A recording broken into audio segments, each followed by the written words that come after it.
그래서 제일 위험한 게 이런 짓거리예요. 그러니까 우리가 얼마나 국민 수준이 얕으면 이가 하는 짓을 하면 나라가 망한다고 말이에요. 그러니까 이 친구 얼마나 do you know? 그러니까 애국자 때문에 독도가 위험해지고. 그러니까 내가 항상 한국에서 충격을 받는 거는 너무 애국자가 많아. 입으로만. 그러니까 솔라 토킹 아니야 우리가. 그러니까 얘네들 때문에 나라가 위태로워지는 계속 시리즈로. 왜냐하면 국제사회가 독도에 대해서 관심을 가질 행동을 삼가하는 게 독도에 매우 유리합니다. 왜냐하면 분쟁이라는 게 디스퓨트 아니야. 영토 분쟁이라는 게 territorial dispute인데 아 여기서 영토 분쟁이 있구나를 왜 알려주고 다니냐고 미국에. 우리 외교부의 공식 입장이 뭐예요? 독도는 유사이래로 우리가 합법적으로 우리 영토고 한 번도 분쟁을 겪은 적이 없다. 식민 지배 받았으니까 잠깐 걔네들이 점령했다가 회복했다. 끝났잖아. 누가 실효 지배하고 있어요? 우리가. 그러니까 제가 항상 학생들한테 이해하기 쉽게 얘기하는 게 뭐냐면 중국이랑 일본 사이에도 분쟁이 있지. 생각부 열도라고. 중국에서는 다오이 다오라고 그러죠. 실효 지배 일본이 하지. 누가 시끄럽게 해? 중국이 시끄럽게 하죠. 그래야 분쟁 지역이 되잖아. 그럼 독도는 누가 실효 지배해? 그럼 누가 시끄럽게 해야 돼? 근데 주로 누가 시끄러워? 지금 뭐냐면 물리적 충돌까지 발생할 위험까지 계속 만들어. 누가? 우리가. 그래서 이분 있잖아요. 우리 노무현 대통령. 일본 측량선 침몰시켜라. 그랬더니 이 기사가 나가니까 단독으로 TV조선에서 보도했나? 그랬더니 역시 우리의 진정한 대통령 난리가 났어. 근데 이거 진짜 침몰시키잖아요? 그러면 내가 일본 쪽에 만약에 사람이면 이렇게 바로 전략적으로 접근해요. 자, 일본 측량선이 들어왔어. 독도 인근 바다로. 그러면 침몰시키겠다고 우리 배가 나가서 이게 부딪히란 뜻이거든요. 우리 배가 가서. 그럼 부딪히잖아요? 그럼 어떻게 되겠어? 일본 군함이 출동하겠죠. 그럼 우리 쪽 군함 나오겠죠. 한일이 전쟁할 거 아니잖아. 딱 대치하죠. 그러면 일본이 어떻게 하냐면 유엔에 중재 요청을 해요. 그럼 안보리가 국제사법재판소로 가서 해결해라. 이렇게 권고안이 나와. 그럼 그때 ICJ, 국제사법재판소에 안 가면 완전 불리한 국가 되는 거예요. 그럼 분쟁 해결할 방법이 없잖아. 그래서 가면 우리가 패소합니다. 실제로 러스크 서신이 있어요. 미 국무부의 러스크가 이승만 대통령이 질문했어. 독도가 누구 땅이냐 했더니 확실히 일본 땅이다 이렇게 답변해 준 게 있거든. 근데 그거 설명하도 3박 4일 걸려. 우린 진짜 바보입니다. 어떻게 우리가 실효 지배하고 있어? 이승만이 국제법 박사잖아. 평화선을 딱 거놓고 그게 배타적 경제 수역 개념이 그 당시에는 현실에서 확립이 안 됐을 때인데 자기가 전문가니까 평화선 딱 거놓고 일본 배 들어오면 다 납포해버려. 근데 미국 통제를 받으니까 일본 군함이 출동 못하지. 우리 거 된 거야. 그러니까 일본 애들은 불법 점유하고 있다 이렇게 공격하는 거야. 이해되세요? 근데 그대로 놔두면 우리 거야. 그러면 맨날 내가 해마다 그 일본 국방 백서에서 독도는 자기 땅이라고 표기해서 도발했다 이러죠. 그래서 제가 우리 학교 학생한테 그랬어. 걔가 막 흥분해요. 교수님 저는 이번 방학이 되면 도쿄대 앞에 가서 시위를 할 겁니다. 왜? 독도는 우리 땅이라고요. 닥쳐라. 일본어 공부나 해. 히라가나나 해. 그랬더니 헐 의식 없는 친일파 교수님이다. 왜 그러냐면 그런 짓거리를 하지 말라는 거예요. 그럼 왜 하면 안 되냐? 내 여태 설명했잖아. 짤데기 없는 짓을 왜 해? 그래가지고 MB정부 최대 실수는 뭐예요? 독도에 왜 자기가 가가지고 일본 국민은 독도가 존재하는지도 몰랐어. 내가 여러분한테 솔직히 얘기해서 일본의 명문대학에 가서 물어봐. Do you know 독도? 그러면 걔들이 뭐라 그럴 것 같아? 그게 뭔데? 닥케시만 몰라? 뭔데? 이렇게 된다. 근데 그거를 다 교육시켜놨어 지금. 누가? 우리가.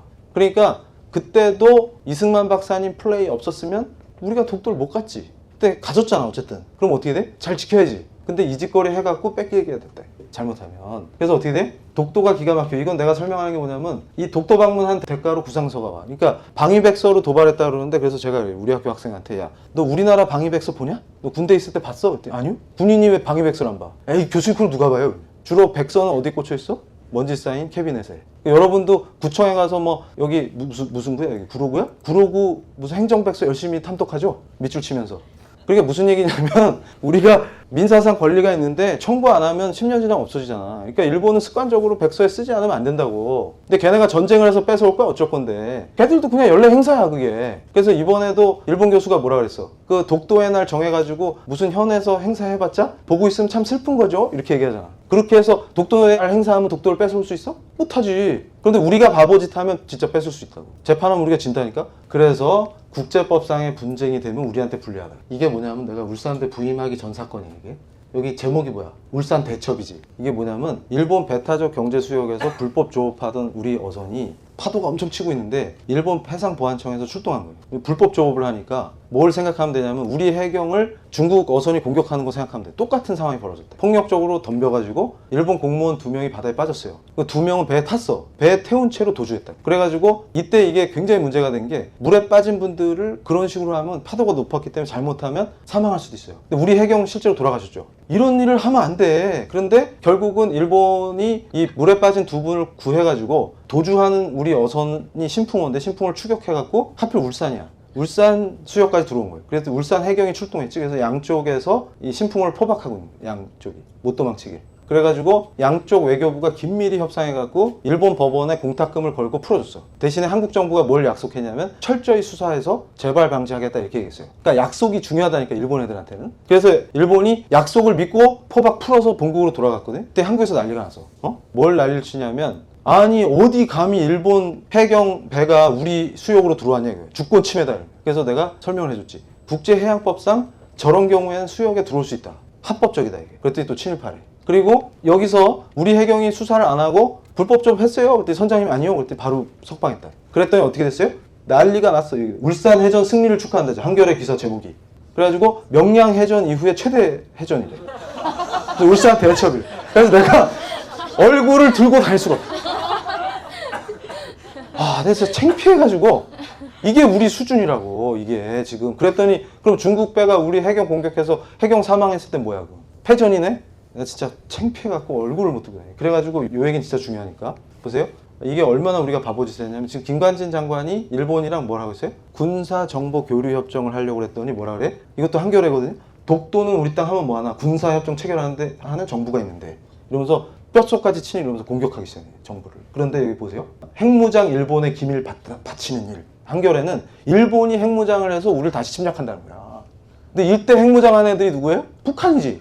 그러니까 진짜로 핵무장 하는 애는 놔두고 일본이 무슨 핵무장을 해. 미국이 통제를 하는데. 이런 말도 안 되는 유언비어를 퍼뜨려가지고 일본이 핵무장을 해서 우리를 다시 침략할지도 모르는데 군사정보까지 갖다 바치면 이게 나라꼴이 말이 됩니까? 이러는 거야 지금. 이 선동으로 을사늑약의 망령이 떠오른다 이래가지고 이 협정이 날아갔다고. MB 정부에서 이게 좌절됐을 때 교토에 있었는데 아침에 일본 교수들 얼굴을 못 쳐다봐. 왜냐면 일본 신문에 대서특필 탑으로. 그래서 교수 휴게실에서 커피 먹는데 나만 이러고. 왜냐면 질문을 하니까 나한테 니네 나랑 어떻게 된 거냐. 창피해가지고 어떻게 사인하는 전날 없습니까 조약을. 불량국까지 그게. 그런데 확실한 건 뭐냐면 저거 하면 누가 이득을 보냐면 일본이 득을 보는 게 아니고 우리가 득을 봐. 장비가 일본이 탁월하거든. 그러면 미국이 정보를 안 주더라도 우리 일본하고 공유하면 우리가 매우 나이스해요. 그러니까 미국 쪽에서 정보를 안 주면 우리는 아무것도 몰라. 근데 일본이랑 공유하면 이게 매우 나이스한 구조가 돼요. 그런데 이것도 하라고 미국이 등 떠민 거지. 왜냐하면 한미일 삼각형이 나와야 중국을 견제하니까. 근데 이걸 이렇게 파탄냈어요. 일본이 핵무장한다고. 그래서 내가 일본이 핵무장한다고 얘기하면 한국 사람들이 믿어하고 나한테 묻는 거야. 일본 교수가 막 웃으면서 일본이 어떻게 핵무장을 해? 그거 한다 그러면 진짜 한국 사람들이 믿어? 그랬더니 그랬더니 오늘도 나한테 그랬다니까. 민호하라 교수가 나 지금 엄청 당하고 있어. 인터넷에서 나를 죽이려고 난리가 났어. 그랬더니 왜?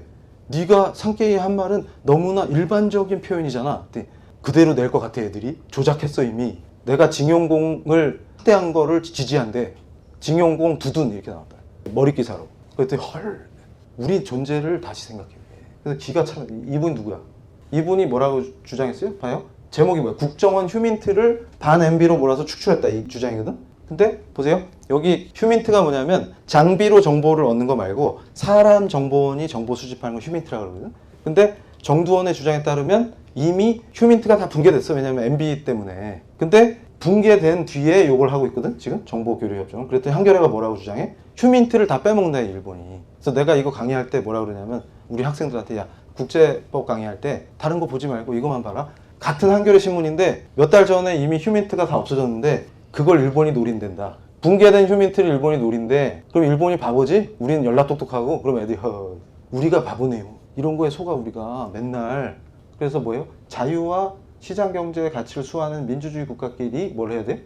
가치동맹을 해야 돼. 그러니까 동맹 영구화 방향으로 해야 돼. 그러니까 한미동맹이 나토처럼 이제 마치 영구화 될 것처럼 만들어 나가면 중국이 겁을 먹고 북한이 붕괴된다. 그래야 평화통일도 하는 거야. 근데 반대로 가면 적화통일이지. 그래서 제가 그래요. 복음 평화통일을 우리는 원해요. 그러면서 일본은 우리의 원수예요. 이러면 잘하고 있다. 그래서 제가 그래요. 네가 진짜 탁월하다. 왜냐면 너처럼 하면 진짜 통일이 빨리 된다. 슬프게 적하다. 그러면 복음이 아니라 너도 죽고 나도 죽고 다 죽는다. 그러면 장점이 있다. 우리 크리스찬들이 빨리 천국에 갈 수 있다. 네가 노리는 통일이 그거냐? 그럼 그건 아닌데. 그러면 기도할 때도 뭐 생각 같은 거 하면 안 되겠냐? 평화 통일인데요? 그러니까 평화가 뭐냐고. 그러니까 적화되면 연락평화야. 그럼 나 같은 사람 찍소리 못 할 거야 이제. 여러분 다 수용소에 있으면 연락평화죠. 그래서 정신을 차려야 돼. 결론은 뭐냐면 인도 태평양 전략이 성공해야 중국 공산당이 일당 독재를 포기하고 종교의 자유를 허용해야 복음 통일이 된다고. 선교도 할 수 있고. 시진핑은 그냥 두시고요. 우린 통일할게요. 그럼 적화 통일이라고. 한미동맹이 악화되고 일본이랑 적대 관계 된 다음에 에치슨 라인 그면 제2의 에치슨 그면 전쟁도 해야 되고. 그래서 자유민주 국가인 한국과 일본이 연합하고 호주로 연결되거든요. 일본 라인이. 우리 그 PLI 원데이 특강에서 라트비아 대사님이 뭐라고 했어요? 일본과 한국의 관계는 러시아와 라트비아가 아니라 라트비아와 독일의 관계랑 비교해라.